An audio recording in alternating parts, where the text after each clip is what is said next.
No, that gets bad. Oh. It does? Yeah. It's the light in the bottom. Okay. It's not only the lights, but the fact that the traffic onto 84 backs up, and then you only get one lane. Yeah, one night. Oh, really? Like, we backed up and passed the exit.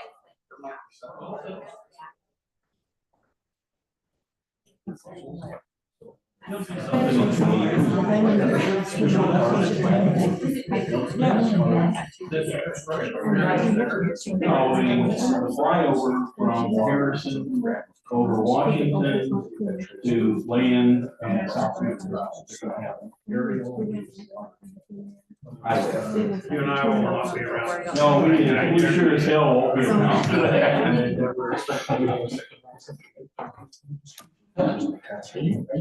Okay.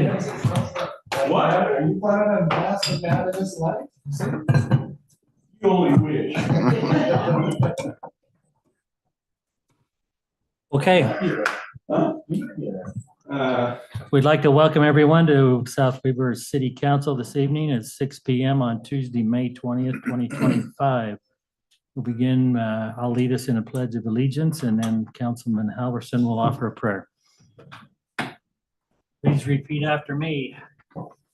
I pledge allegiance to the flag of the United States of America and to the republic for which it stands, one nation, under God, indivisible, with liberty and justice for all.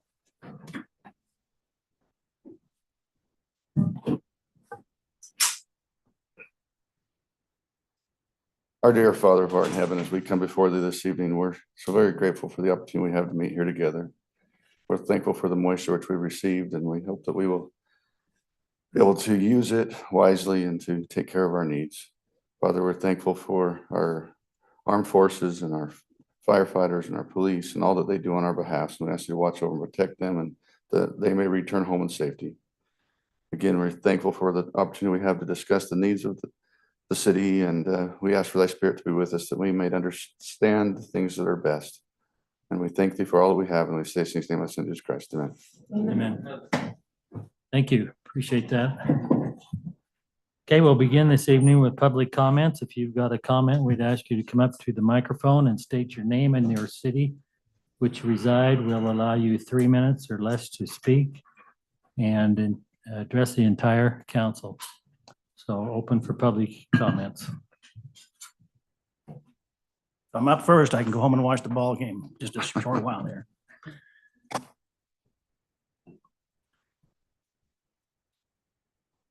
My brother Glenn, my older brother, was the first person to find pollution leaking off the base.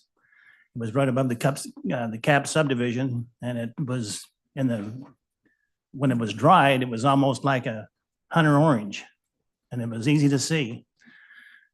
Hillfield didn't see it though, and when they did see it, they said it wasn't theirs, and they said that it wasn't pollution. But that was in the mid-60s.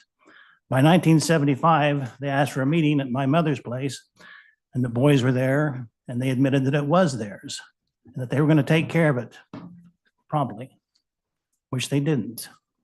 They didn't take care of it at all. But they did set up a plan to take care of it with Hill Air Force Base, the state of Utah, Utah Department of Environmental Quality, and the EPA as partners. But they didn't do anything. They did studies after studies, but they didn't do anything of consequence. They made decisions, but the decisions were poor decisions. In fact, if you look at the most productive alternative by their own standards, it would cost about $190 million to clean up the pollution. They spent 90% less than that, and then wondered why it failed. And it did fail. Didn't clean up anything. And so did they start out with a new study? No, they didn't. They just went back and says, had it worked, it would have been by 2010, we'd have had it all cleaned up. So what we'll just do is give it till 2040. And by then, the monitored natural attenuation will remedy all the pollution. But it hasn't remedied it yet. And so we're here to another meeting.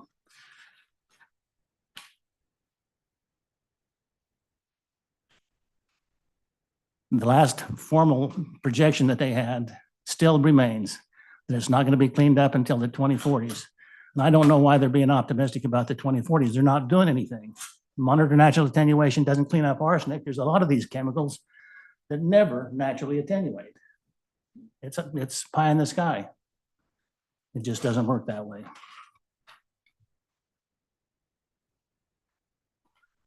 I don't understand why the city of South Weber keeps putting in houses, subdivisions, in ground that you have to know is polluted.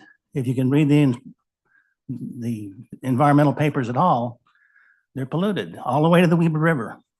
And yet here we're putting in subdivisions, making every person that lives there, every owner that lives there, a potential responsible party, responsible for the pollution on their property, even after they sell it to somebody else. They're still responsible. So I'd say it's reckless of the city to create those things when you're putting people in jeopardy from the moment they obtain ownership. That's a fact. That's the law. That's environmental law. It's easy to read. A lot of laws aren't, but potential responsible party is easy to read.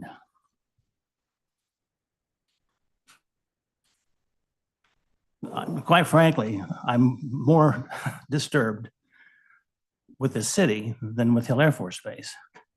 You have a vested interest in the people here. You should know that the ground's polluted. You should do everything you can to find out how it can be resolved. But you don't create subdivisions and put them there and then make everybody vulnerable to the pollution and liable for the damages that will follow. And they will follow. You have any questions? Thanks. Thank you, Brent. Appreciate it. Anyone else?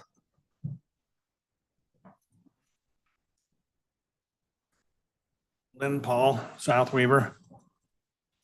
I think Hillfield does a really good job of coming here to talk to you guys and say, we're doing these things, we're doing this and doing that.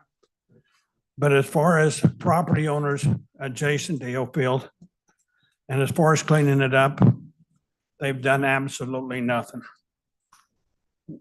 We haven't been able to put cattle on our hill for 25 or 30 over since probably in the 90s. We haven't put anything up there. So we've lost money every year.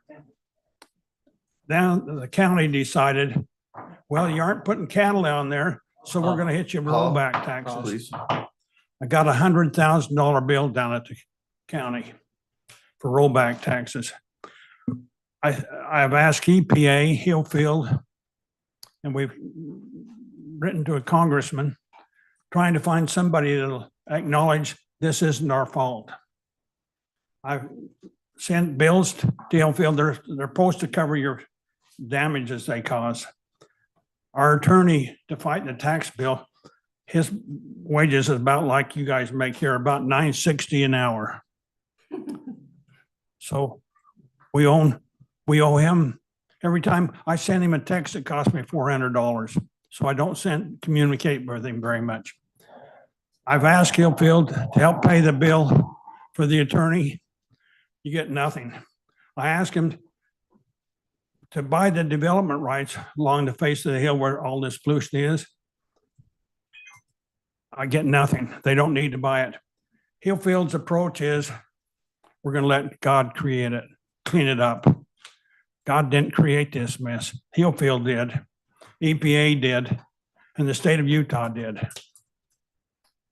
They absolutely have done nothing. They're very good to talk to and very good to come out and look at it, but it's not only the pollution that was in our place, there's a new pollution now that they're finding. You guys have seen the development plans for Caps and Peaks. There is a pollutant down there that they used to fight fires with. I don't know, you already, supposedly you already know about that.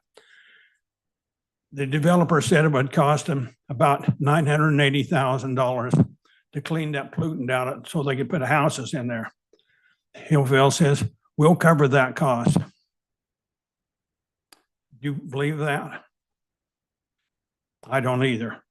But they said that we would cover that cost because Hillfield caused the problem. It isn't only the chemicals that's been here before, there's additional chemicals coming out.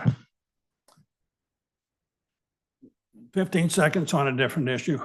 The road going west from South Weber Elementary is a joke. The trucks come down there 35 to 40 miles an hour. Then they have to slam on their brakes because there's a corner that you can't pass another vehicle on the corner. We got 2 days left of school. I hope, Councilman, we can get that road fixed before school starts next year, or we're gonna have somebody killed on that road. It's not acceptable whatsoever to have the little kids and all the traffic that's on that. There's probably 200 or 300 cars go on that every evening when school lets out. Plus all the dump trucks and everything that comes through there. So it's entirely not safe for any of the young kids walking across there. Thank you. Thanks, Lynn. Thank you, Lynn. Michael Grant, 2622 Deer Run Drive. I want to talk about the Maverick traffic light. I don't have a picture here, but I should be able to make you envision.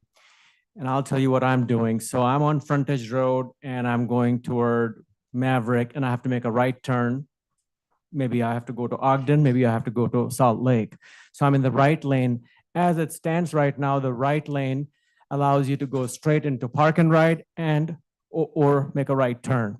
The left turn is a dedicated left turn. 2 days ago, or yesterday, I should say, there was a concrete mixer or a side dump, and that truck was in the first spot in the right lane. He wanted to go into park and ride. And there were like 8 cars piled waiting to get to Salt Lake in the morning hours. So if we made the left only turn, left only, as well as go straight into park and ride, and a right turn should be free right turn, then you won't have that jam, because there's not very much traffic that is wanting to go into park and ride or make a left turn at any time of the day or night. So that way the right turn will be free all the time. I brought it up like a couple of years ago, and I think you had mentioned that, oh, we will have a third lane. Well, that budgeting will happen when we get the funds after 89, 84 reconstruction is all done. But this would be a quick fix, especially if we can line up the white line, the yellow center line with the opposite side coming out of park and ride. Just a thought. Thank you. Thanks, Mike. Anyone else? Okay. We'll move along. We've got a presentation this evening from Hill Air Force Base Environmental Update. Jared Case and Julie McNeil, are you present? If you'd like to come up, we'll turn some time to you. Good evening. Yes, my name is Jared Case, and I'm a project manager at Hill Air Force Base, looking into PFAS contaminants, which was mentioned earlier are some new contaminants, fairly new in the process that we're undergoing, and new to us as well as new to most of the people in the country. But I'm here to give an update on our investigation into those things. And I guess I have the power, right, to change.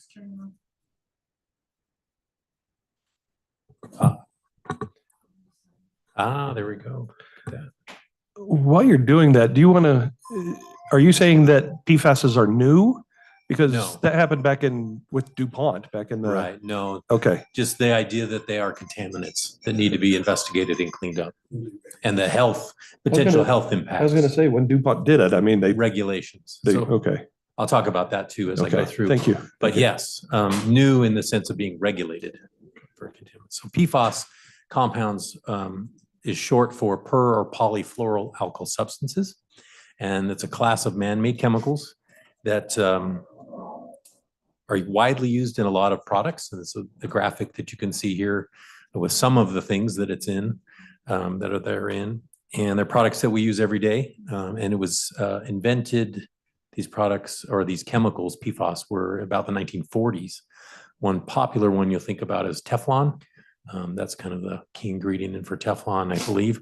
So nonstick pans, you'll find it in a lot of different things that are like to make things oil resistant or water resistant. So stain resistant carpets, and there's makeup and lotions and different things like that also.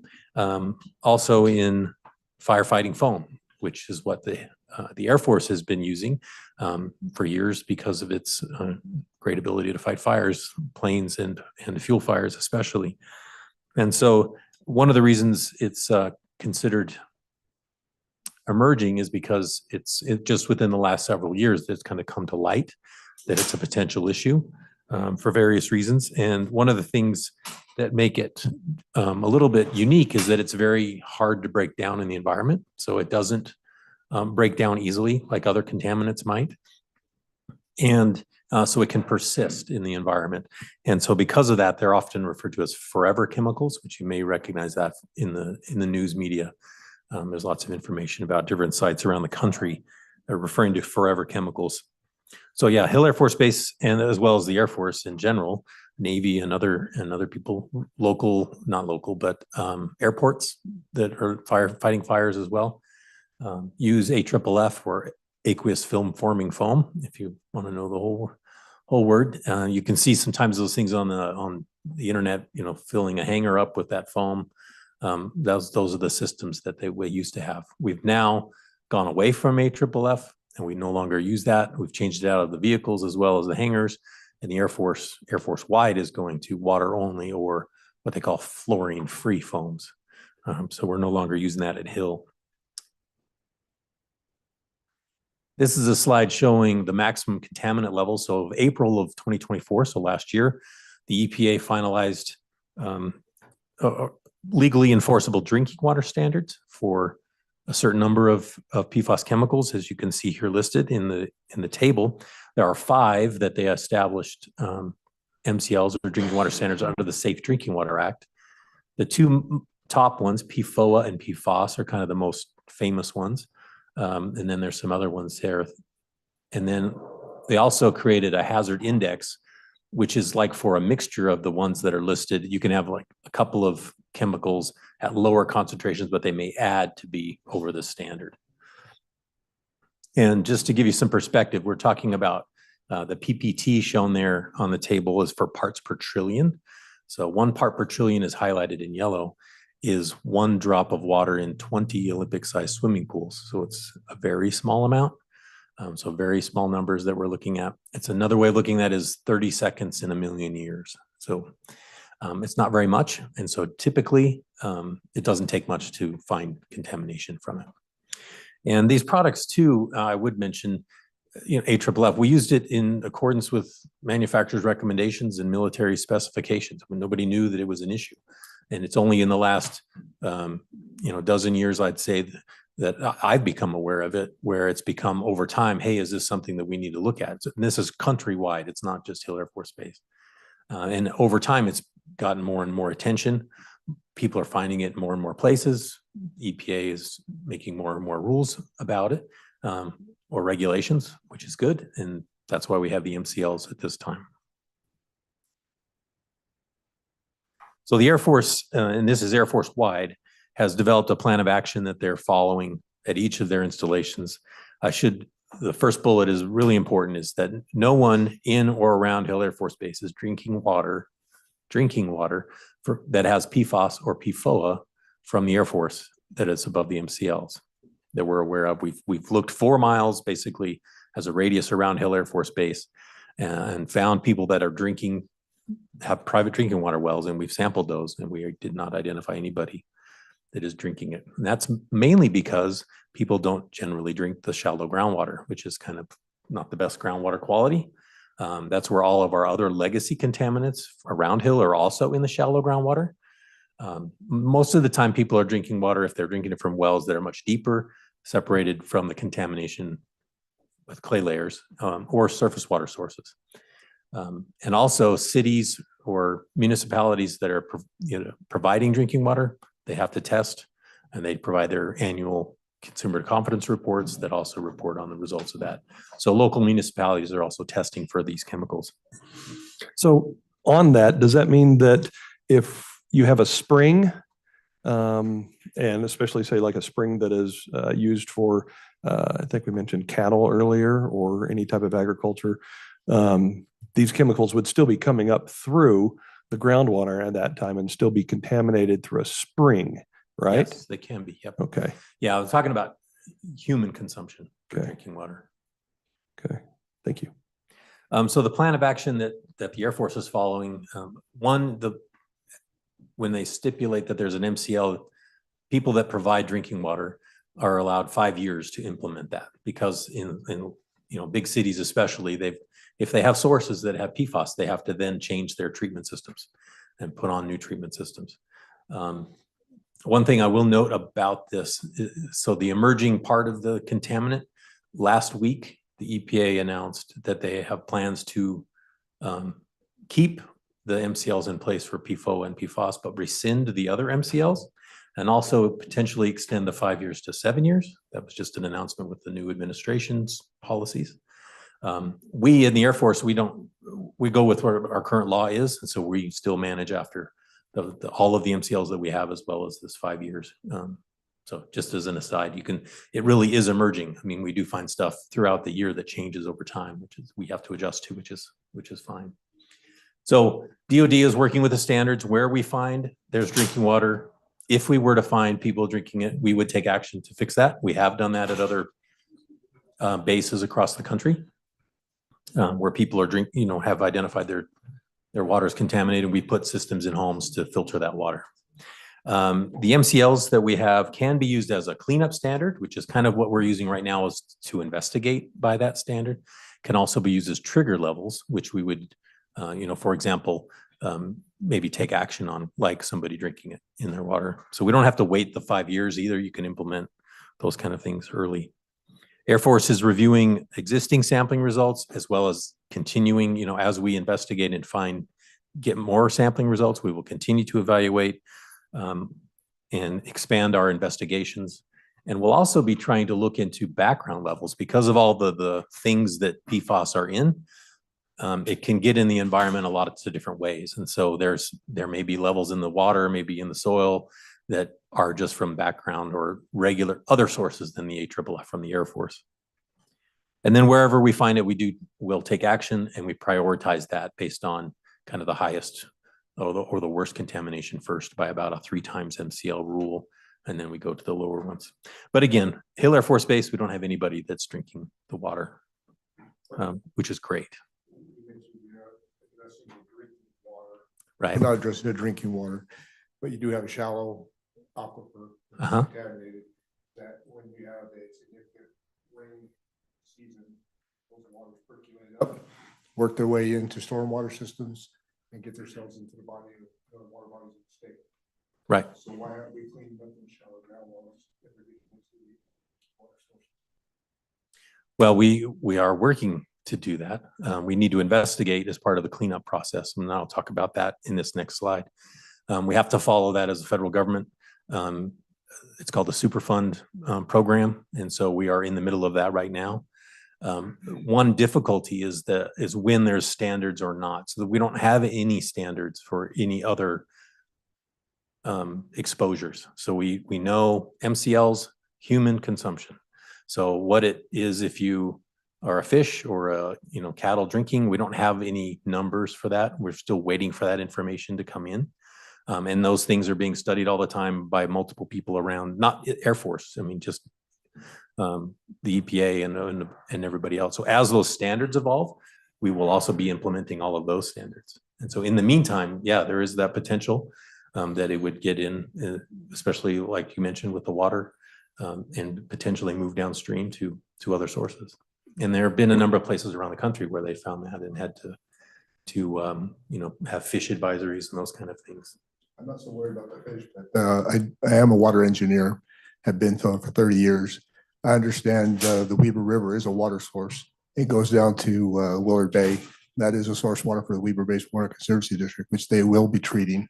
So it is a water source that can be directly under the influence of the contamination of the shallow groundwater around here. I would advise the Air Force reconsider their approach and not let attenuation, just take care of it. Right. And I would say if we identify ever that Hill Air Force Base is contributing to that, then we will have to take action in some way. Secondary water? I mean, the Weber Basin is responsible for Same thing. for their water, right? And so if they have a source that has PFAS, they're going to have to treat it if they want to provide it to people. Now, if the Air Force is the source of that, then that would then come back to the Air Force to deal with So- that. and And I the do- policy is where we have, if somebody is using a drinking water source and the Air Force is responsible for the PFAS, we are on the hook. That is policy to do that. And we have done, and I can give you an example. I've been in Washington State around Fairchild Air Force Base. There is a city up there that we impacted their city water, and we had to pay. I was up there at the time we found out about it. Had meetings and worked with the city and put in a treatment system to treat that.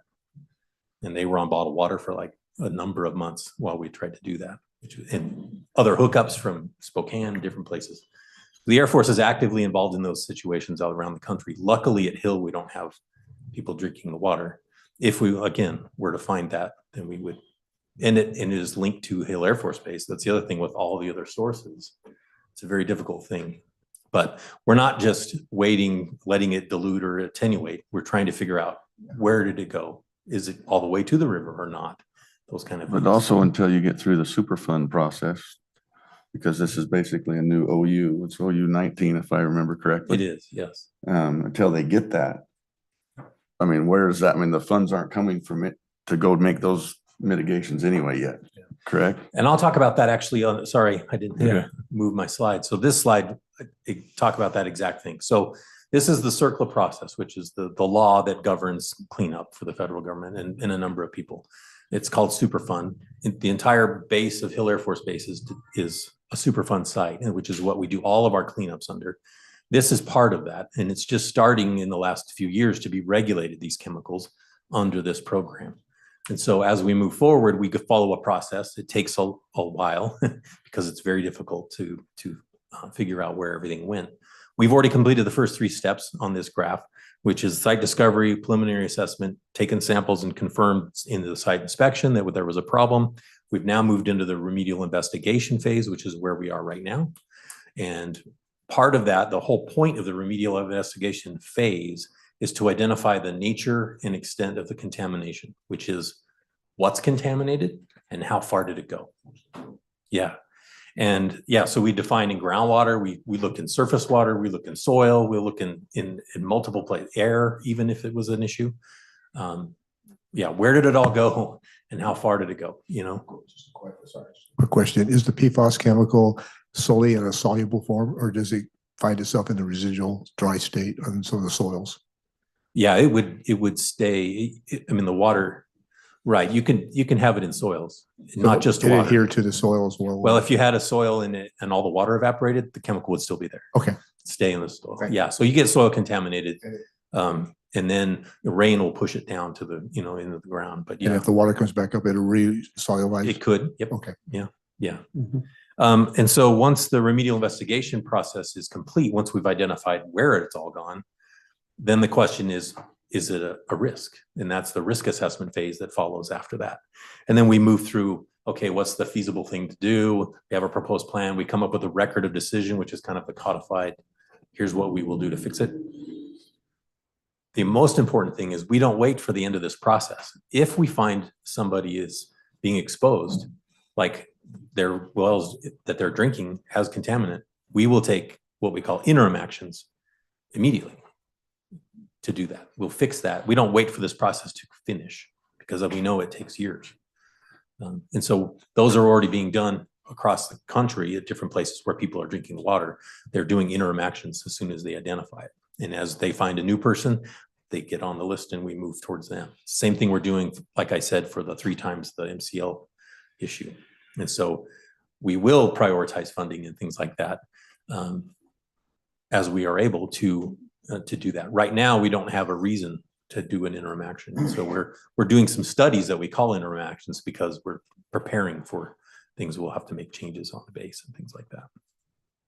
But at any time along the process, if we identify an issue that's an exposure that, we will take action to do that, to fix it. So under the remedial investigation that you're talking about, that basically just covers, is the contaminant there? And then looking at how far else that it is there. This doesn't take into account going into medical records and seeing if, we've got any type of increase or from, like a hot spot of health area. This is just, let's look for the chemical itself. Right. Okay. Yep. Okay. Thank you. Yeah, it's looking for where it is and what possible routes people can be exposed to, and so it'll think about in this part of the risk assessment. If you're on a site and you're a construction worker and you dig into the groundwater and now you need to dewater it and you're going to spend, 10 days, out of the month waist deep in the water, is that a risk? It looks at scenarios like that. A trespasser comes onto your property and swims in your pond and they, those kind of things, as well as, are you drinking it? Is it in your food? If your kids are playing outside, we all get a little bit of soil in our mouth, especially kids. They look at that too. Are they ingesting it? Are they playing in a spring? I mean, those are the scenarios that are all looked at to determine whether or not there's a risk or not. So,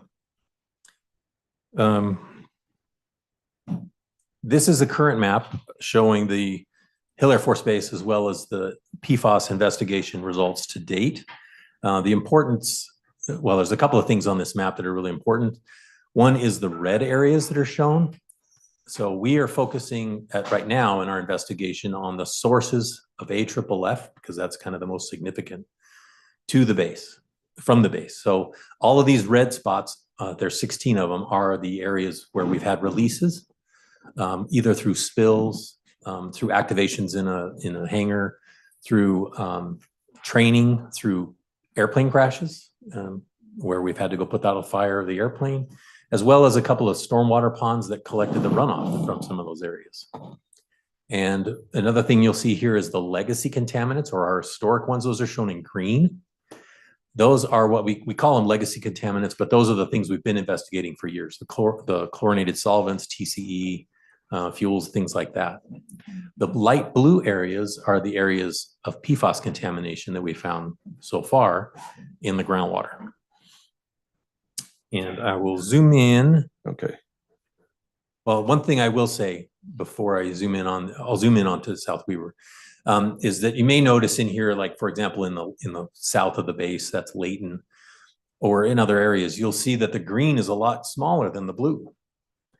And part of that is because of the chemical properties, that it's very, it dissolves into water really easy, kind of like alcohol in water. So it likes to be in the water and it moves with the water more freely than other contaminants that may cling to the soil and stick in the clay and those kind of things. So it moves easier. And so it generally travels farther than other contaminants that we look at.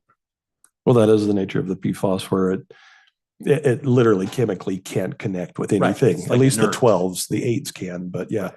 Okay. That's interesting that it clears out of here. Huh. Yeah. So this is a zoom in to South Weber area. Mm-hmm. And you can see, I don't know if I have do I have a pointer? No, it's okay. Obviously 84, and you can see Canyon Meadows, which would be just above the OU2 green area there. So that kind of gives you some reference. One really important thing with this map that I really can't stress enough is that the light blue is the PFAS. That is dashed. The line is dashed around that area, and that's because it's estimated and subject to change. So we're in the middle of our investigation. We're stepping out to different wells.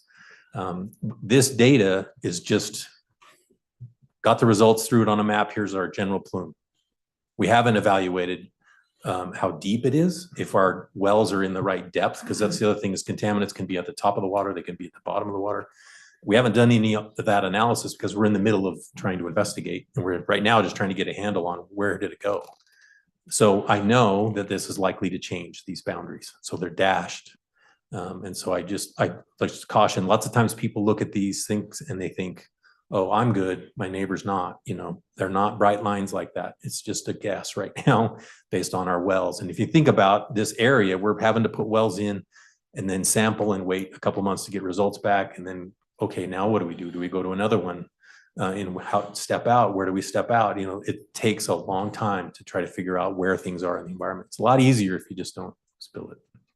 So question on this, and it's just because where the location of this is actually happens to be right where we've just got some new developments coming in. Ones that we've just approved over the last couple of months. So what is Hill Air Force Base responsibility? If you know that's a dotted line, you know that it's probably expanding. Now that we're doing that and you're going to have a lot more people coming over there, do you prioritize the measuring of the plumes or measuring of anything over there, the ground level and sources, so that we can determine that? Or is this just still based on as it goes out and spreads? You're not really worried about new populations moving in? Right, we're not, I would say in this, because we're trying to do this across all of those sites in the base. And so we're doing it in Layton, we're doing it on base itself, we're in South Weaver, we're in parts of Clearfield, trying to get a handle on the bigger, kind of the bigger picture. We don't necessarily focus on, oh, well, we have a new development here, we need to go do something there, because it's not that reactive, just even with the funding on our contracts and things like that, we kind of have to set it in place, and then we march through the process. Okay, because I would even suspect that risk management would be saying, okay, if we're going to have to later on compensate or do something with these individuals, that it would probably be cheaper to prioritize, let's find out if this plume is going that direction or not. So I'm actually kind of surprised it's not being prioritized that way. Right. So, well, thank you. One thing is anybody drinking the water, that is the primary exposure route. And so that would, those exposures are where we would probably put our resources first. And they do have testing sites down on those properties. That yeah, there's a couple of wells. Again, we haven't looked necessarily at elevation, so we want to, it's hard to tell if that plume would be bigger because we are in the wrong depth, yet, because we're still analyzing those things. But yeah, we're stepping out, putting some wells like in the Canyon Meadows area. There's another groundwater, that circle on the base is another groundwater plume. But again, if you find it there, regardless of the concentration levels of it, as long as there's no indications that people are drinking that water, it's not going to change what you're doing through the rest of the process. Right. Okay. Yeah, and so even if you had a development, let's say that and not talking about this area because groundwater is shallow, but where you never were going to dig into groundwater, you can excavate down to whatever depth you want, put utilities in, put a house in. We don't know right now anything that shows that it's volatile, that it likes to evaporate. I mean, there are constituents about that, but we don't know that that's an issue right now. So then nobody's being exposed to it. So then it's like, well, there's no real reason to not, that if you are going to do construction and you are going to impact those things, we as the Air Force can't dictate what people have to do because it's their private property. We can provide recommendations, which we have done to residents. Like, this is how we would handle it if you come in contact with it, those kind of things. Oh, so even if you know that they're coming in, they're going to be disturbing that area, and you know that there's a risk associated with it, you make recommendations, but you're not even to that point getting involved of paying for it or doing anything with it or enforcing it. Right. And I'm no lawyer, so I'm just speaking, out of my own knowledge or experience, is that a lot of times is one of the things that is important is the Air Force or the government. If you've been damaged, you can file a claim for that, but you have to show that damage as part of that claim. And so if you proactively, you're not knowing that you're going to be damaged, I can imagine that you can't then file a claim. So it's almost after the fact that, hey, I had to do this and it damaged me in some way. That's my understanding. And again, I'm not a lawyer at all, but we would certainly get involved. We provide information to anybody that asks, and including developers that are like, hey, we're going to put some stuff here. What's the concern? As part of a phase 1 EA or any of that stuff, which is what we've done in the past. And then we would say, well, yes, there's contamination there. Here's what the levels are. We work with the property owner for that. We only deal with the property owner because it's their information. They can share it freely. And we Yeah, so then they may ask, what would you do with this? And we can give recommendations. This is how we handle it. Now, the Air Force, we have our own guidance and policy that we're following. And I would say this is the same thing we would do in that case. I appreciate. Sorry, that's a long-winded answer. Sorry to. No, you're good. So the other thing I wanted to point out in this map is about the emerging part is that you'll also see a dotted yellow part in that plume. That's what our understanding was on the PFAS in 2022. And the blue is what we've understand now in 2024. And one thing people might say is that, well, did it grow? Is it moving? And it's not necessarily that it's moving, it's just that our understanding is growing. So we're getting better information and we're finding it in different places. And so as we step out, it has that potential, and that kind of reinforces the fact that it's an estimated plume at this point. That's a quick question about animal ingestion and how that could transfer to. So the example that Mr. Paul gave was if they have cattle grazing on land in the plume area, and cattle ingest it, and then when we slaughter those cows and then eat them, is that the same kind of contaminant that we would get from these drinking it, not contaminated? Yeah, and unfortunately, I don't have a lot of information about that. I'm certainly no expert about it. I mean, one of the concerns with this chemical is accumulation through the food chain, which is why in some areas they have. I'm guessing because we don't have it here. Is like the fish advisory, for example, and so we don't have any information. As the Air Force, we rely on experts that study those things. And then we apply the standards and things that we get. So, well, I get that. I guess where I'm asking so the question would, sorry, I'm interrupting you. So there's, forced parts per trillion. And if you look at that, they're looking at that, you're ingesting X amount of water per day for your lifetime kind of a thing. If you look at it from a risk point of view, I don't know that the 4 is actually a risk number, but same thing would go for if you had it in food that you were eating. It's what's the concentration, how much are you having, and how long. And so I just don't know how that translates to if I'm having, a steak that has it in it versus having a drink of water. I don't know that it's 1-to-1. Certainly, it's not necessarily a different chemical. It would be the same chemical. Because that's where my head goes. It's okay. I think Mr. Paul has a good point. Like, is there a danger that is large enough to where now I can't use my land as I intended, or to Councilman Halverson's point, where that's like right in the middle of a new development that's going in there. If someone wants to put a garden in their backyard, does that mean that they can't dig it down and they have to bring in soil that's uncontaminated? And I guess that's where my head goes, because I have a garden. It's like if I bought that house in that neighborhood, I'd want to put a garden in the backyard. And do we need to be aware that there could be some sort of level that now I'm gonna have, if I have a kid, they're gonna have some kind of defect on this person. That's kind of where my head goes, but it doesn't sound like you necessarily have the answers to those questions. I don't.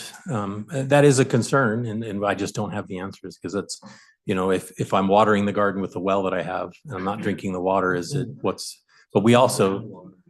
So If you don't hit groundwater. if you don't hit groundwater, you're fine. Where you're at, you're never gonna hit groundwater. Well, I know I'm good. But based that's on what where this it is. travels is through groundwater. So. Right. I guess it was just a combination of what Councilman Windsor was talking about as far as what we have a really wet year, all those chemicals could come back up and then it could saturate a larger area, I'm assuming if there was a little bit of flooding here or there. I guess that's where my head is. I don't know how significant that is. Yeah, and we haven't taken soil samples because we're focused right now on the groundwater. Generally speaking, the soil is contaminated where that water is. If it has it in the water, it's probably, if you measured the soil, we haven't. So, and then water does fluctuate, and it's sometimes chemicals will stay in the soil even when water goes down. It's called the capillary fringe, or just the fluctuation in water level over time. And so as you get closer to groundwater, there's more of a potential for that, I would say, but we haven't tested the soil yet. Okay. I So guess- to I define guess it all. The reason why I'm asking all these questions is I think it would go a long way to settle some concerns or even fears of, hey, you can't do anything in this land because it's contaminated. Well, if we could get a better idea, what does that really, what is contaminated?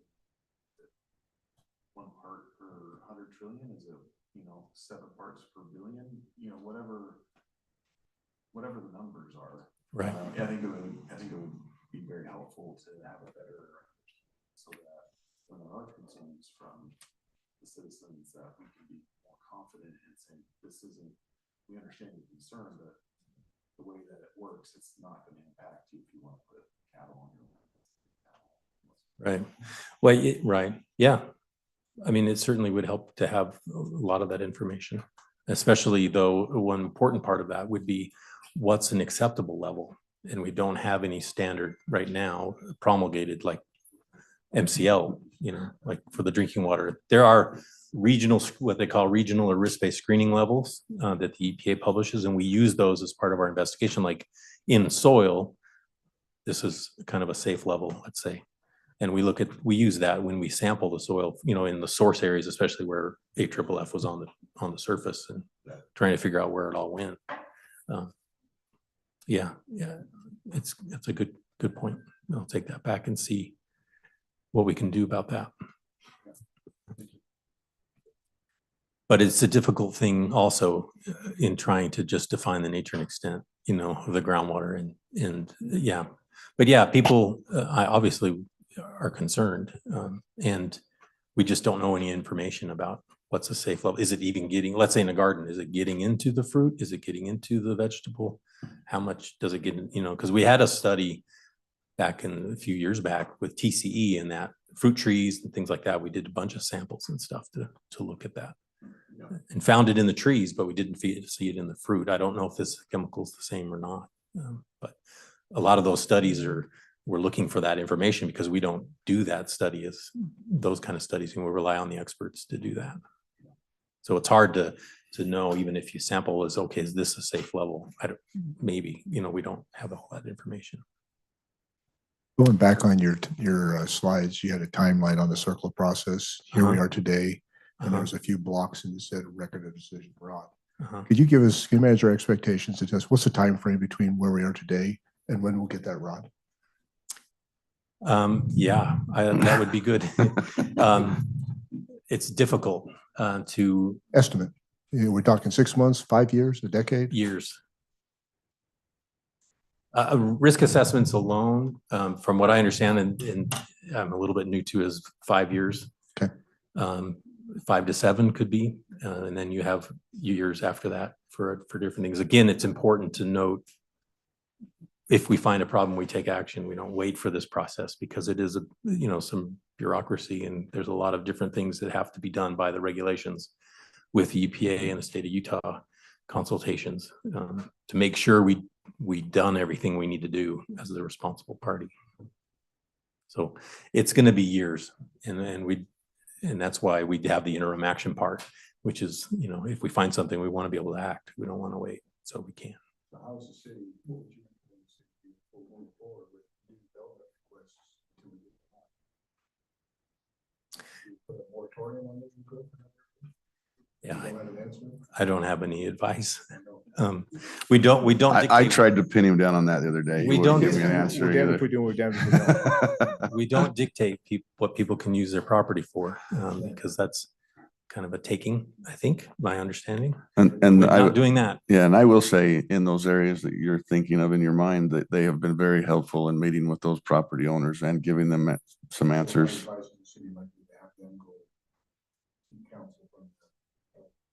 They already have.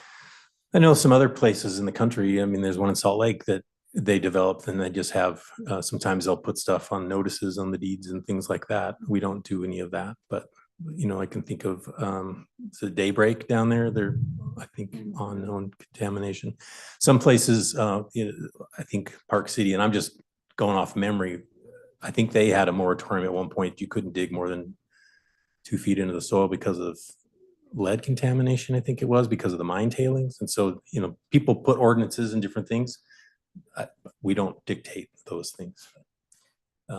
Whether or not you can build a basement versus slab on grade, I mean, those are things too. So in a lot of ways, we want to provide the information. We want people to be informed so that they can make the best decisions for them. Because lots of times people care about risk in a different way.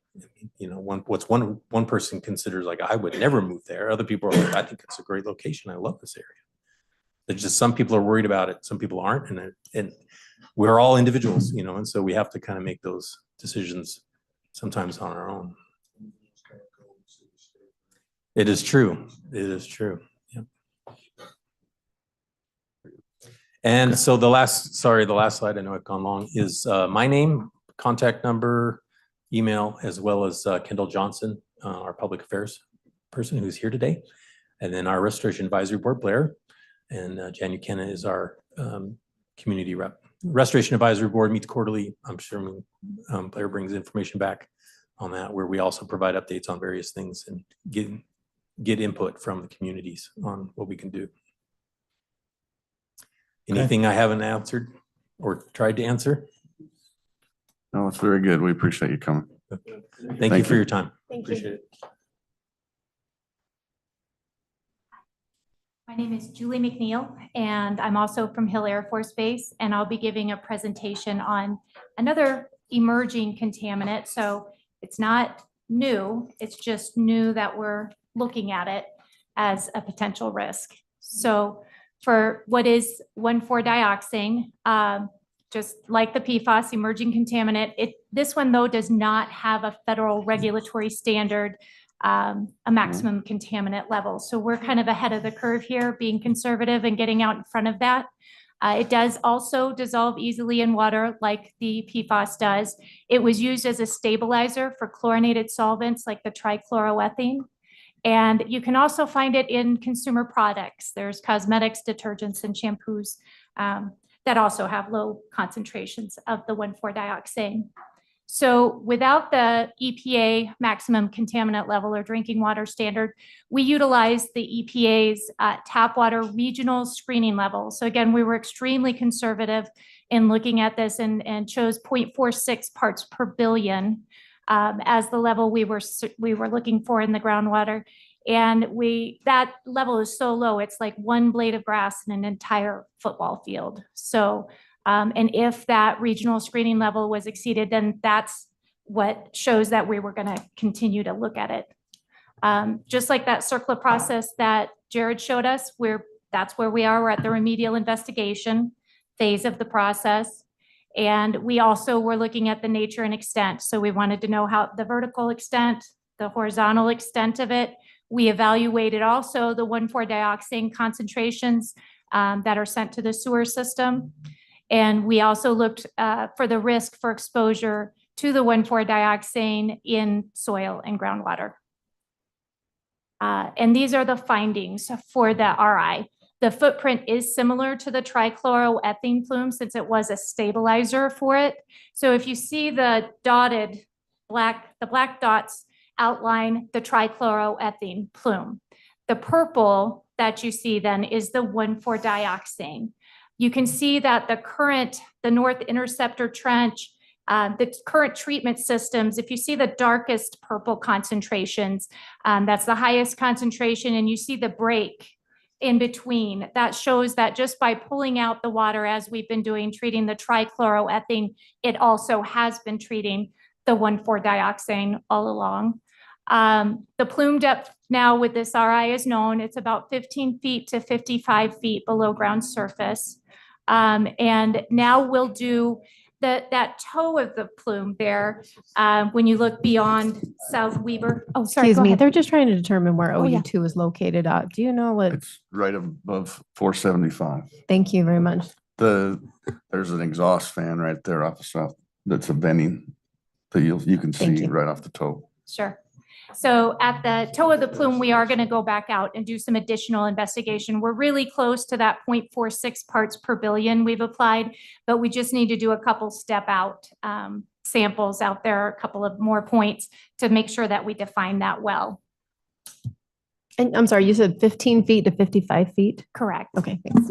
And so when we did check the effluent points from Hill Air Force Base, the 3 points that we tested were above the regional screening level. And then also, this is not a very great map, but when you look further, this is beyond South Weber Road. So looking at the municipal sewer system outfalls, we actually found the further out we got from the OU2 discharge, there was an increase in concentration. So the one closer to South Weber Road was like 2.8 micrograms per liter. And the one further out toward the north there, that was 4.1. So it just shows that there's sources outside of Hill Air Force Base. Again, we said these concentrations are in our consumer products, so they would also be going into the sewer system. There's a risk evaluation as part of the RI. And again, like the PFAS, the shallow groundwater is not a known drinking water source. There was no known off-base release directly to the soil. And although the shallow groundwater was historically used for irrigation and livestock, 1,4-dioxane does not bioaccumulate, biomagnify, or bioconcentrate in the food chain. And then sampling results are also below the ecological screening levels. Does this one have the potential also then to make it all the way down to the river? You know, it is miscible in water. It does move easily through water. Our current outline, what we've seen, what you're seeing 0.4, you know, we're right at that 0.46 micrograms per liter. And again, that's super conservative. We're ahead of the MCLs.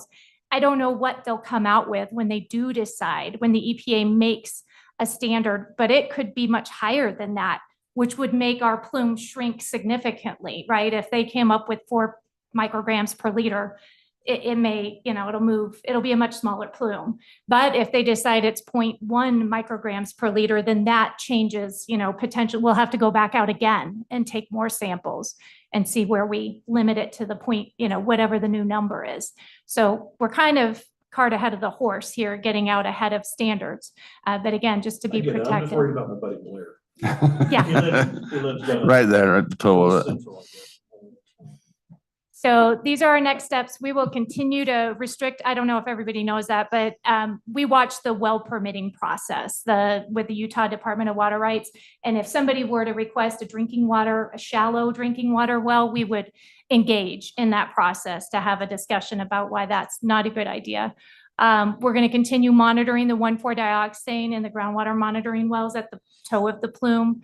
We're going to do that data gap investigation to better refine the toe of the plume. And we'll collect any surface water and seep samples that we can. It's been a little drier in the last few years, but if we can ever capture the surface water, we do like to collect those samples. Can you define shallow well? The shallow well? Well, I would say that 15 to 55 feet below ground surface. Right in that section that you're talking about. Right. And these are all above the clay. There's several different aquifers that are there. So we're looking at kind of the first aquifer that we have with the water. That's not the drinking water source, but yes. Yeah, right there. There's some resources if people want to research 1,4-dioxane online. There's my name and again, the public affairs and our restoration advisory board representatives. Any additional questions? Thank you. Thank you, appreciate it. Thank you, Julie. Sorry, I have to follow. Oh, you bet. Your time's over. So the picture of the groundwater contamination I showed, that area is actually, those are drawn. That was again last year, we didn't have MCLs. So it was drawn to what we call our project screening levels, which were similar to the MCLs, but not quite the same. So that just shows some of the emerging part of it in the sense that things change. We don't always update our maps because that's a lengthy process. And so just so you know, that's not the MCL levels right now. And obviously it's not defined, which is why it's dashed. So thank you. Thank you. Thank you. Mr. Mayor, can I ask one question of our legal team then? Jamie, what is the city's role in all of this? What is it that, I mean, we've had it mentioned sometime that we can get in and get involved. But again, we have property rights that are out there. What's our level of involvement in something like this? Well, from my vantage, the city's not the entity best equipped to deal with it. And I think I would defer first to Hill Air Force Base with the structure of the programs that they have implemented and then the processes that they would follow. And then if we need more than that, I would probably go to the State Department of Environmental Quality and have them be involved somehow. I think there's science to this that cities just don't carry that expertise. And so if you wanted to be involved somehow, I'd want to defer to those authorities in that way. I haven't seen anything in Hill's presentation that, you know, concerns me about acting in bad faith or not taking responsibility for things when appropriate. And I thought the presentation today was pretty thorough about what that process is. As far as I know, and with the testing on the drinking water and everything else, I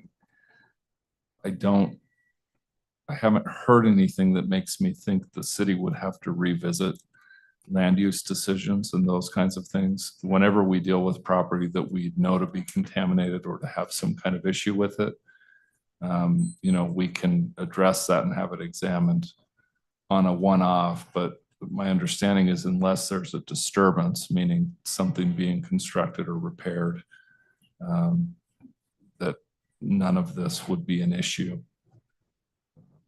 So I hope that gives you kind of my. It does. What about on the disclosure level? Is that the city's responsibility now that we know it, or is that on the landowners? It would run with the property. So unless it's city-owned property, I don't think the city bears that direct responsibility. We don't regulate health and safety in the same way the state does. And so I think if you needed to have disclosures on a local or a state level, it would be either the state or the county. And we could cooperate and work with that, but we really don't regulate that kind of thing. And I think on a title, if it's, I want to say a designated plume of some kind that the federal government has designated as a plume. So like my building in Bountiful is on an oil plume. That's actually on the title search and on the deed and everything. And so until that would happen on that property, I don't know how we would put it on a plat or a title either. And you're correct. If there's an environmental condition on a property, it runs with the title. And it is one of the few things where if there was a cause of action related to that condition, the cause of action could be brought against not just the current owner, but those that preceded the owner in that chain of title until you reach whatever the event is that caused that contamination to occur. And that's where I say the city would have increased responsibility for city-owned property if the city were to own property and know that it was contaminated, and then do something to disturb that contamination or to present an issue with it. On non-city owned property, I think the responsibility primarily is with the property owner and the landowner, and it would be indicated on the title of the property. Okay.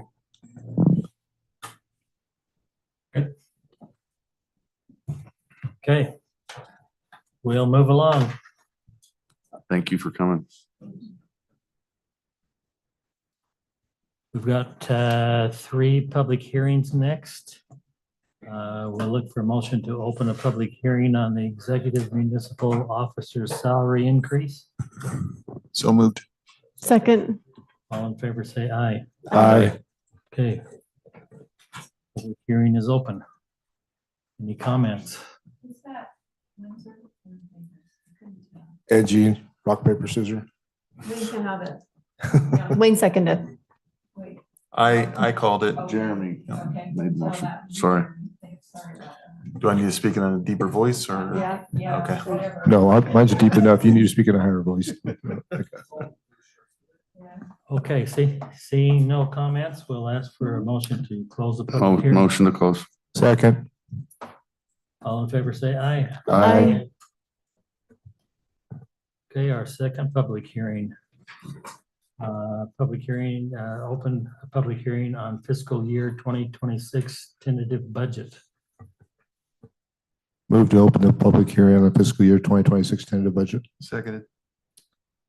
All in favor, say aye. Aye. Okay, public hearing open, tentative budget items. Seeing none, we'll ask for a motion to close the So- public hearing. So moved. Seconded. All in favor, say aye. Aye. Okay, our third public hearing then is a public hearing on fiscal year 2025 budget amendment number 2. Look for motion to open that public hearing. So moved. Second. All in favor, say aye. Aye. Aye. Okay, public hearing on 2025 budget amendment. Anyone? Comments? See no comments, we'll ask for a motion to close the public hearing. Move to close. Seconded. All in favor, say aye. Aye. Okay, next, resolution 25-15 fiscal year 2025 budget amendment number 2. Any discussions or concerns or questions on this resolution?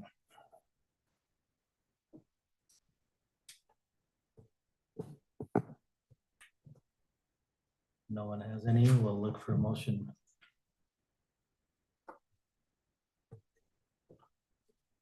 Move to approve resolution 25-15 fiscal year 2025 budget amendment number 2. Second. For the motion is second, we'll do a roll call vote, starting with Councilman Halverson. Aye. Aye. Aye. Aye. Aye. Okay, motion carries. Thank you. Resolution 25-16, amending interlocal cooperation agreement for law enforcement. Any discussion on our new contract with Davis County Sheriff Department?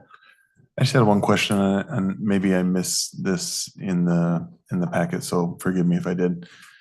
Was this within the original estimation that Brett put together in the budget, or how does it vary? We put in, I believe, a 3% estimate, and That's what this I was came in at thinking. 2.6. Yep, thank you.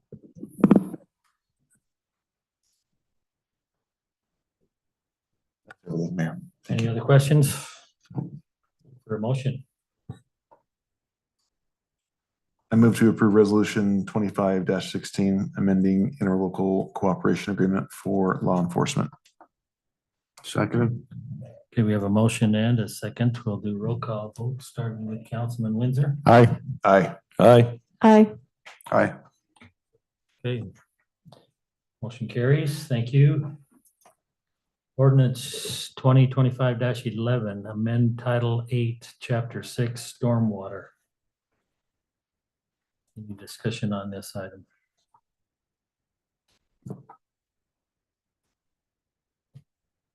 Seeing none, we'll look for a motion to approve.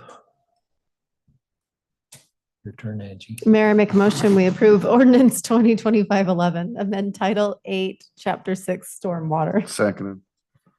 A motion and a second. We'll do a roll call vote, starting with Councilman Halverson. Aye. Aye. Aye. Aye. Aye. Excuse me there. That one was Joe. Mayor, I do have one maybe comment Okay. after we've approved this. There's a definition in there with our new stormwater regulations, amongst other things called pollutants, mentions dust, dirt, soil. Does that mean we have the obligation to enforce our policy with the gravel pits? Are we going to be reactionary on this, or are we proactive on this, or because their dust does get into the streets do flow into the stormwater does make it out to the bodies of the state. So now, I mean, I can go into the sweepy aspect and all those other things that were required. So I'm just wondering, how does this apply to our gravel pits?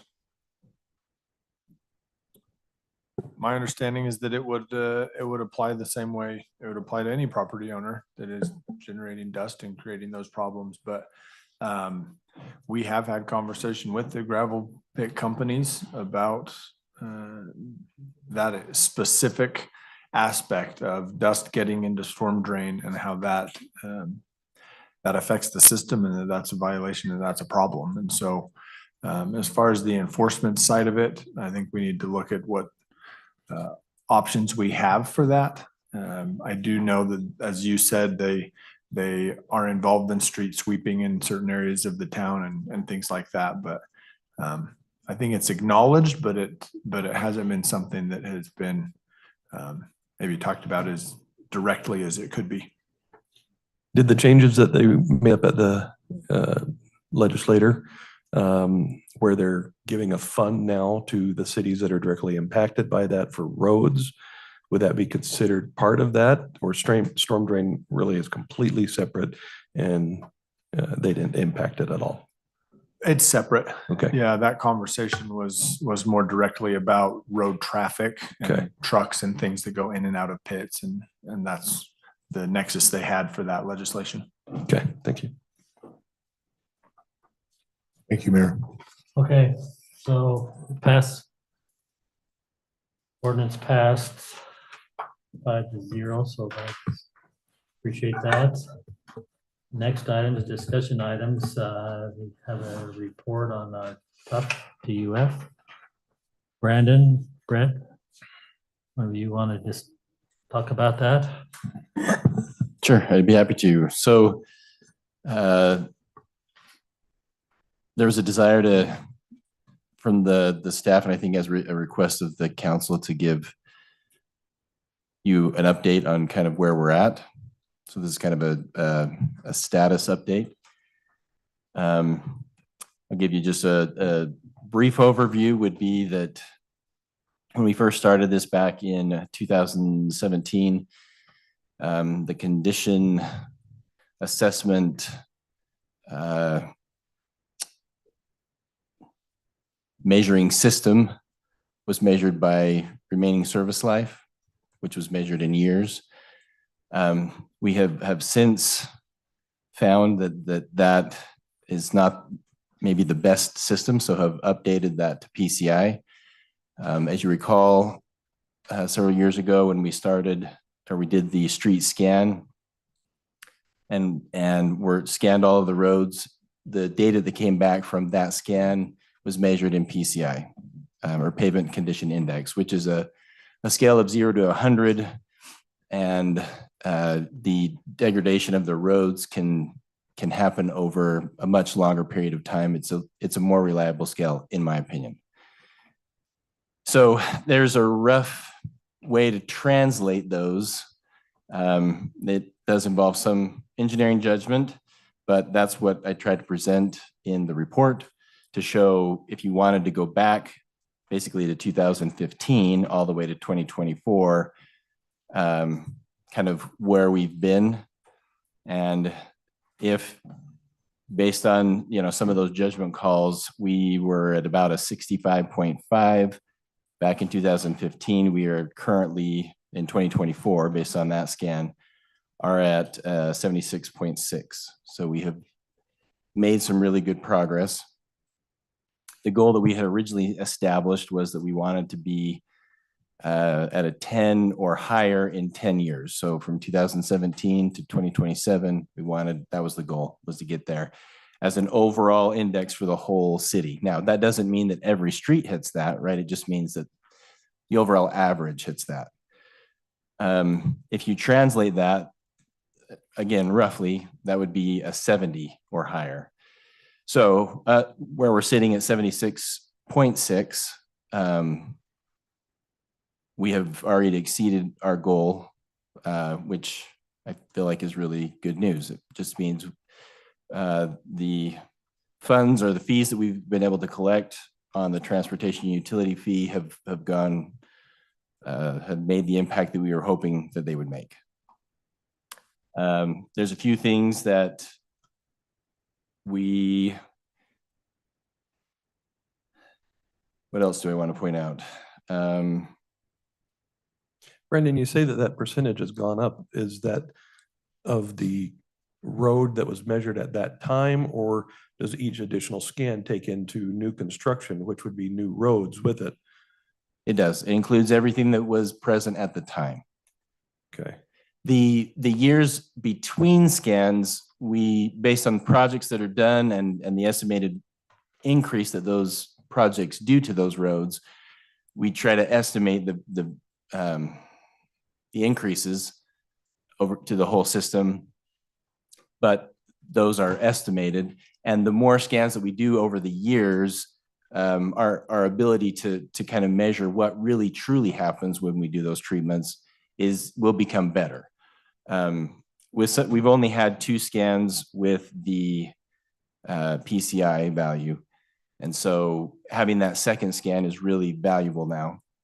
You'll see some of the results of that, and I won't go into more detail to bore you than you need, but in the rate study that we anticipate coming this fall, you'll be able to see basically what we're recommending based on the performance we've had in the past and where we think we really are. But having data to be able to make some of these decisions is super valuable. So one thing that I guess I kind of hinted at that, but based on what we're seeing in that second scan, we feel like we potentially have overestimated some of those results. But that being said, that 2024 scan still shows that we have exceeded our goal. We can now make some of those adjustments so that our estimates are better in the future. But again, doing a scan every 3 to 5 years is really valuable in calibrating how we estimate some of the values. So the recommendation would be, if there is any, to just continue kind of with the standard operating procedures that we're currently doing in the way that we select roads, the treatments that we do, and continuing to get scans every 3 to 5 years really is very beneficial for us to be able to make those decisions. Brandon, I'm going to challenge you, Okay. But not in the moment. But it would be helpful for the public to maybe understand what the net savings the public has seen from this program since its inception. You mentioned we've exceeded our goal by a cost of $15 per equivalent resident unit per month. But if we hadn't put that program in place, how much would the city have had to spend to replace or otherwise made other more significant repairs to those roads? What would have been the net savings? What I'm trying to demonstrate to the public, because this is a very good program and it's served its purpose and it's saved the citizens how many millions of dollars over what it's cost. That's what I was mentioning this to David the other day. What I really wish you could track, but it's impossible, is had we only funded basically what we used to be funding, and all of those roads that we didn't get done, where would we be today? It's impossible to do that, but my judgment on that would be that I feel like we've saved millions of dollars over the years. Yes, being proactive, and just a quick plug, right?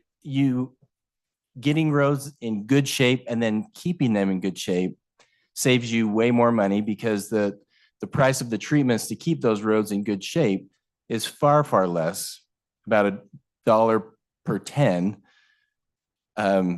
then milling and overlaying and all of that. They become extremely expensive. So once you get a road up in that higher PCI range and you just continue to keep it good, the overall costs go down. So being proactive about this definitely saves money in the long run.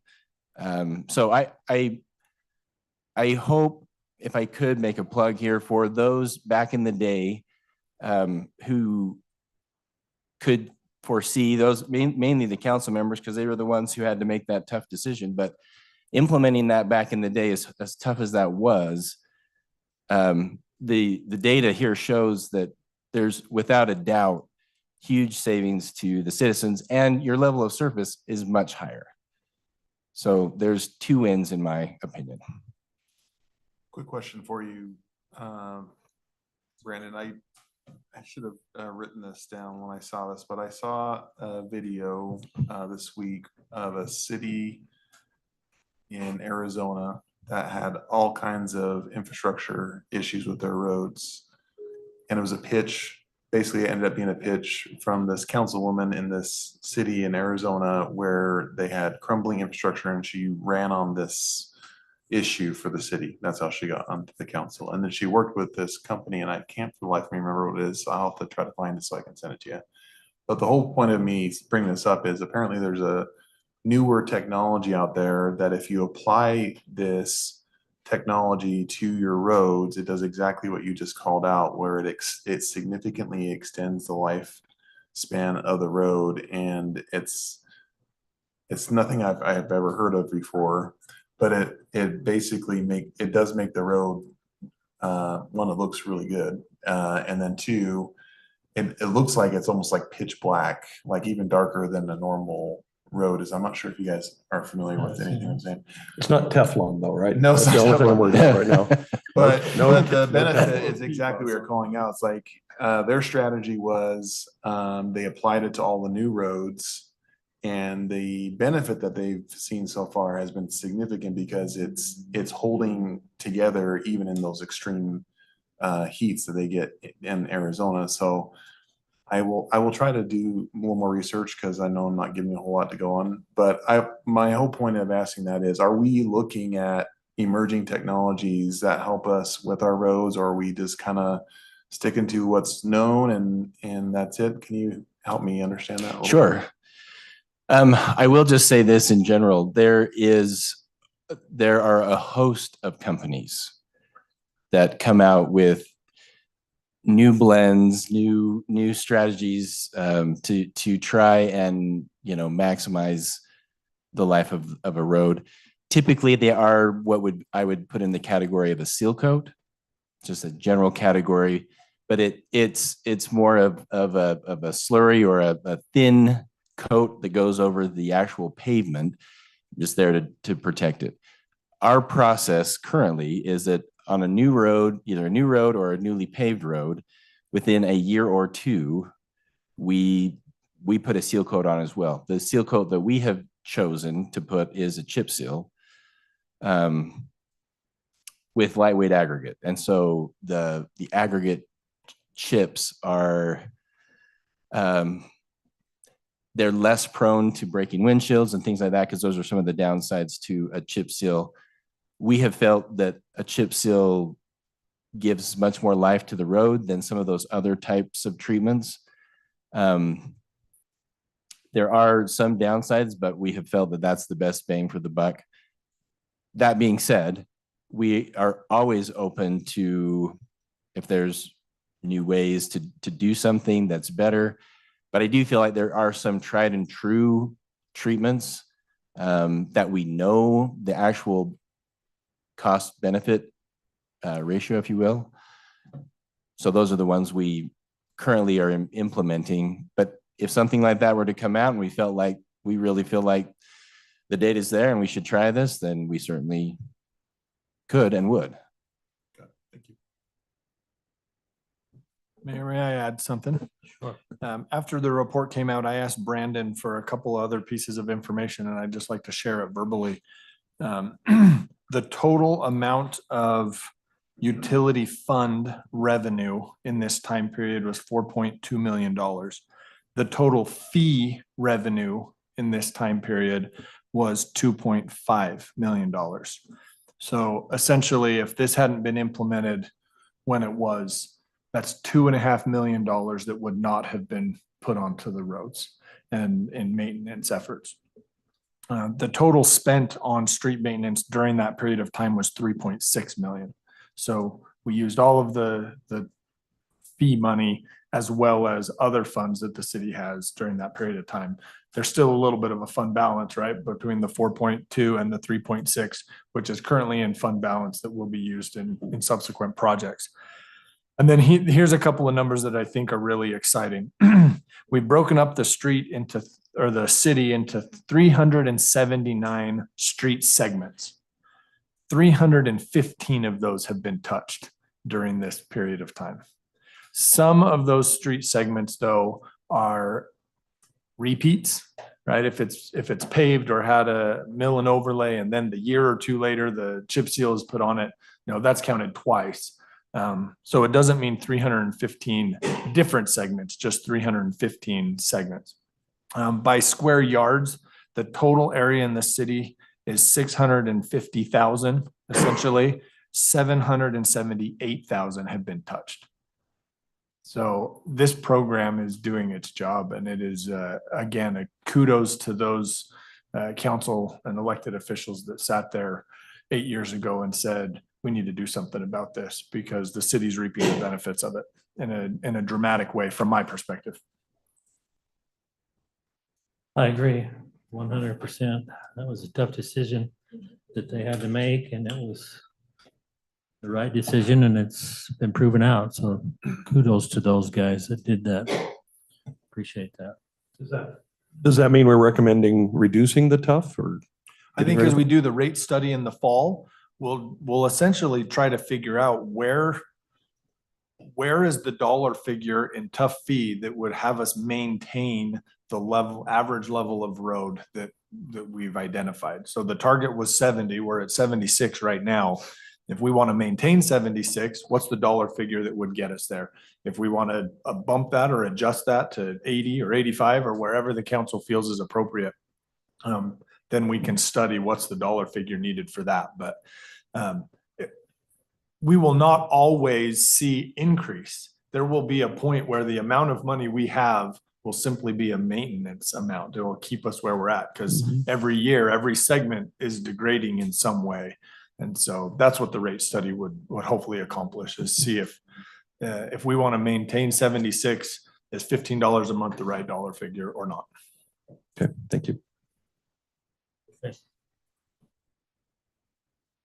Our next item is an update on Public Works Facility Complex. Blair, do you want to take that, or Dave? One of the two? I think Dave put it together, so go for it. Dave? I wrote it all down. So do you have any questions? I mean, I don't have more to add, just that progress is really coming along and it's taking shape over there. All three of the structures are really coming together and looking good. And we have another meeting tomorrow, but I think we're on track. And It's they're looking getting nice. ready to pour the concrete aprons, curb and gutter. The fencing is all up and they're starting to stain it. I don't know if they started to stain it this last couple of days or not with the weather. But the concrete wall is up.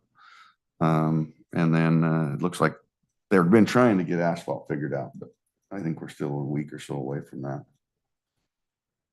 I understand the report says that they are on schedule for, being done in August. Yet I also understand construction that the concrete and our carpentry tend to take up all the float in a schedule. The electricians tend to bite it at the end.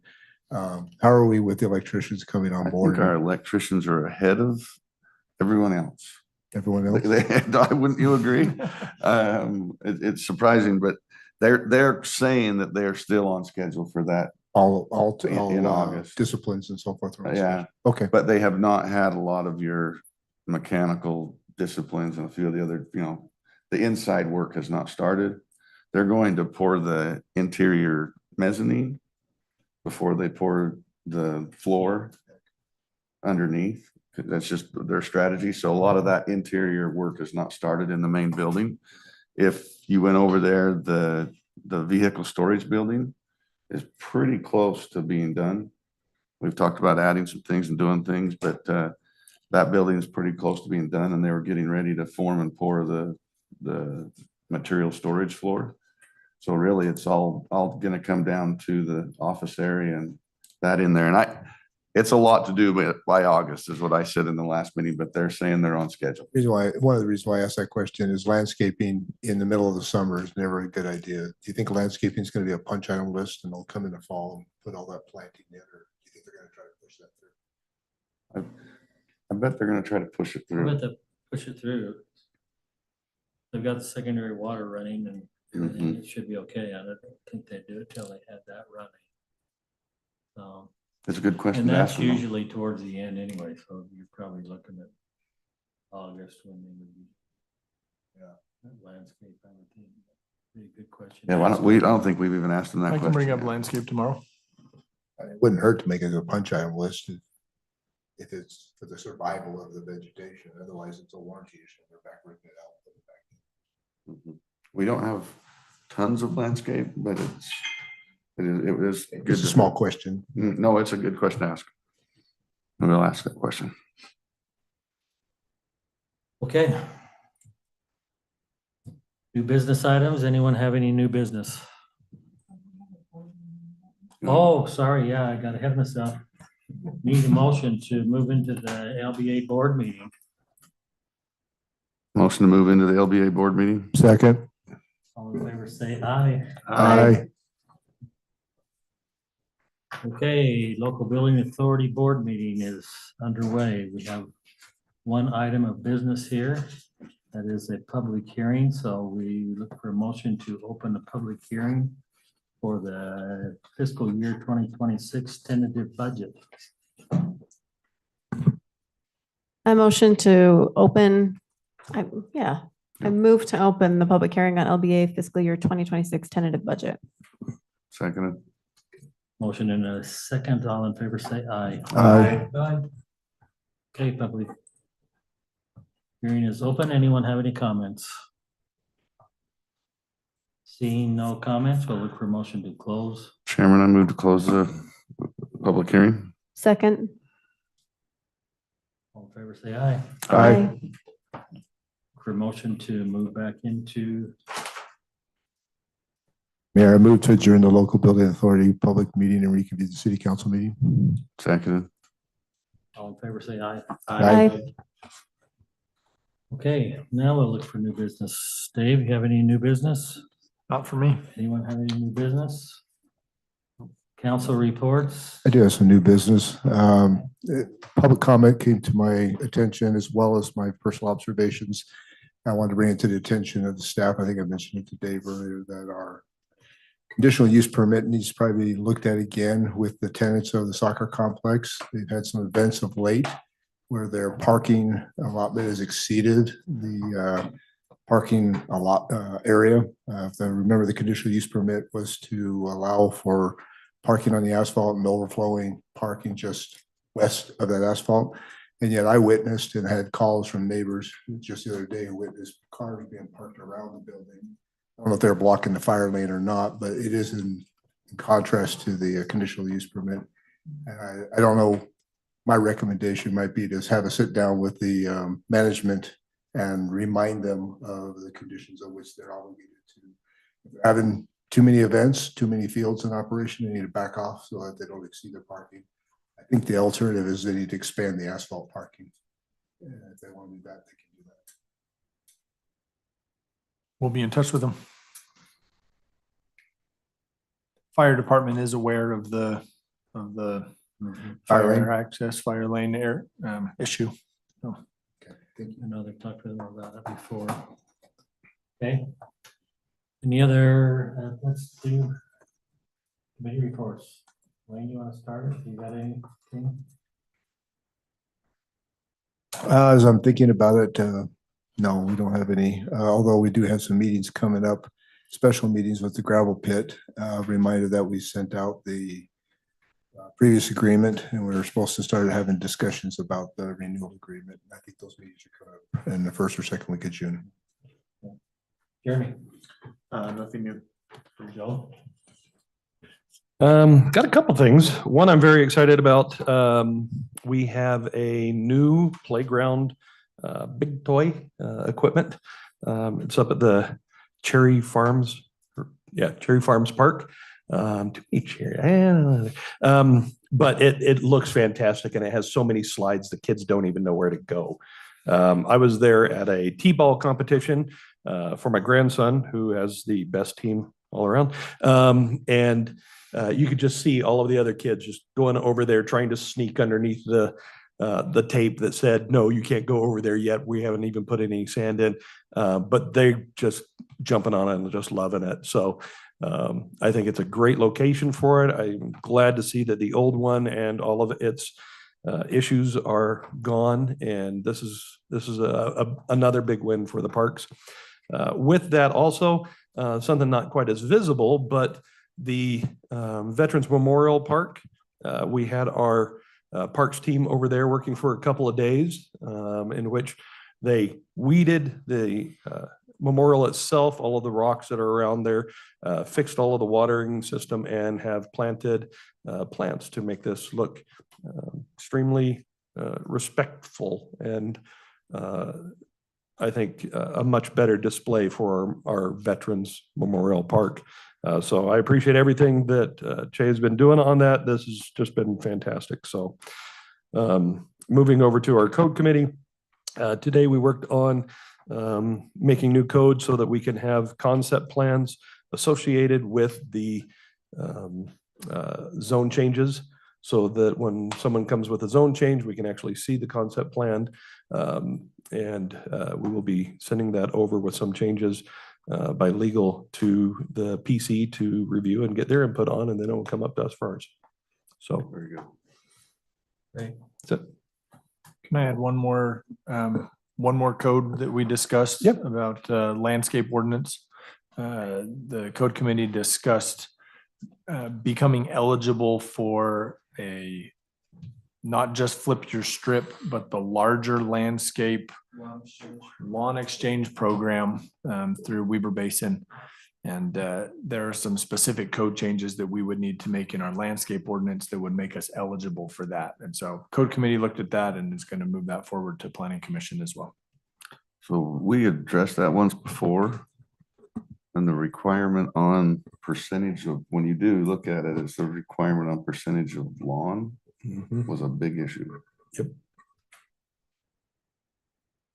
Still is. I've asked staff to actually bring some numbers on it, letting us know how many, well, what basically the market demand is and how many people took advantage of the last park strip program that we changed all of our city code for, to see if there's a demand at all for this next step of doing the lawn, because yeah, the percentage numbers are in there. You want to say something about the sponsorship program in the rec? That is another one that we've been working on. We met and had a very good meeting. Wayne and I did with the recreation manager or director, Curtis. And he had some fantastic ideas. We also had Daniel that had presented a bunch of good options that we could do for sponsoring some of these teams, like my grandson's T-ball team. Everything from just supplying the water to actually buying the uniforms, getting maybe an emblem or a business name, patch on the side. It's still kind of raw right now, but I think we're definitely going to have something by what would you say, next month, to be able to have this ironed out enough. I would say that we'll have something for fall sports season. I say we could probably get it done in a month. Staff's meeting and a follow-up tomorrow about it. So we're not waiting, but we can get something out. Good. I did send over to Dave earlier today the full list of sponsorships, not just for the recreation and the teams, but also for everything else, from some of our big special events like the concerts in the park to trails, things that you can do in the park, pavilions, benches, all kinds of different things that are available. So it'll be definitely a good move for the city. Thank you. I just have one item, which is a follow-up to our discussion that we had a couple weeks ago about Country Fair Days requesting to extend the stage. Staff has met and evaluated, and so we will go ahead and extend the stage, but we just want to give a shout out to Paul Sturm, who has generously donated the materials for that to take place. So we appreciate that, Paul. That was very, very generous of you.